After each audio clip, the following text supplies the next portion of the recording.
The elements of a story: setting, characters and plot.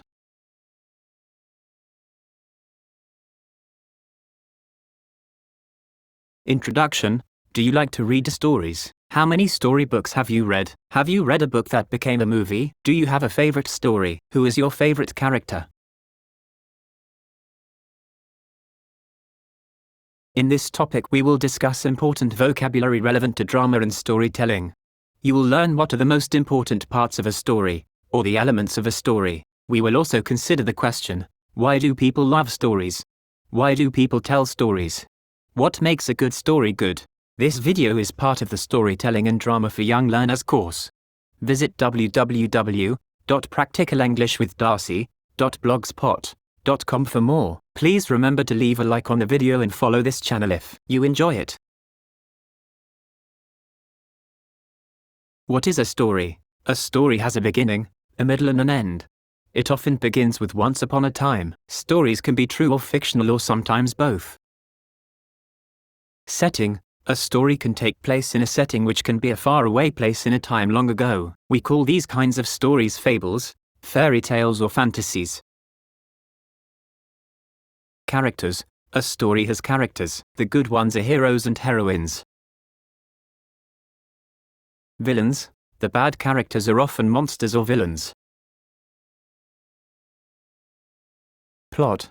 Good stories, especially fairy tales, often involve magic, where things that are impossible in our world can happen. The things that happen to the characters in the story is called the plot.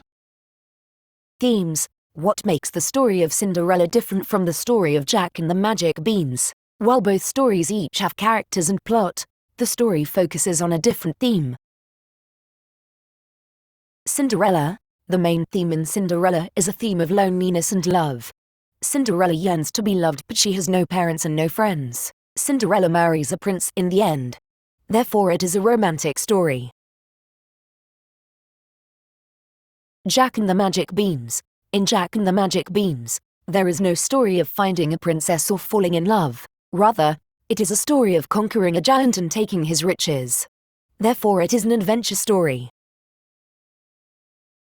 A theme, or sometimes also called a genre, of the story is the main idea or feeling that the story gives.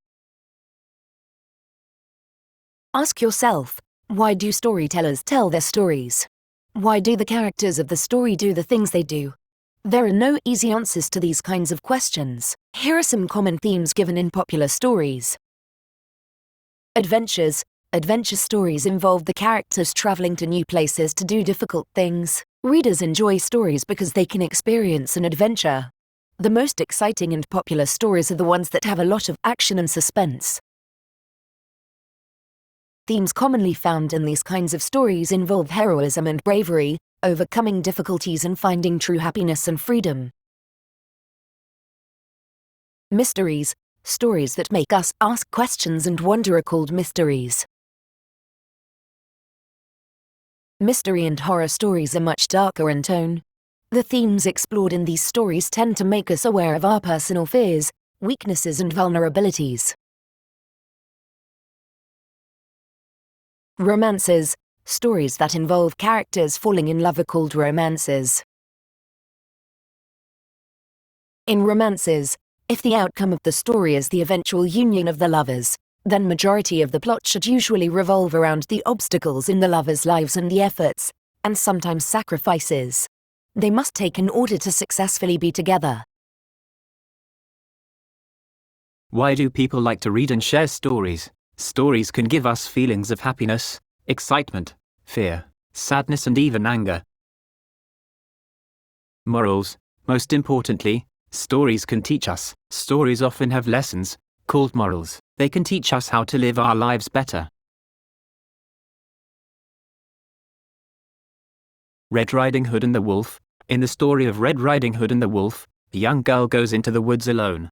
There, she meets a wild wolf, but he can talk. The wolf could have tried to kill the girl in the woods, but the girl could run away and he could risk being caught by the huntsman. So, instead, he cleverly asks the girl where she is going.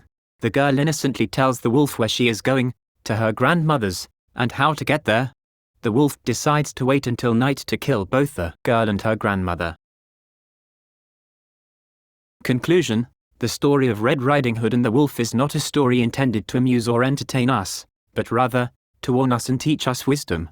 We could say that the moral of the story, don't talk to strangers, is told in such a way that anyone, including and especially children, can understand and remember.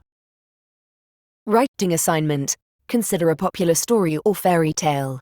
For example, Cinderella, Jack and the Magic Beans, etc. Give a short description of the story, without explaining the entire plot. Only summarize the story's most important aspects. In your own words, talk about the story's theme or themes. Does it teach a lesson? If so, explain. Give your opinion about whether or not the story teaches a good lesson. Why or why not?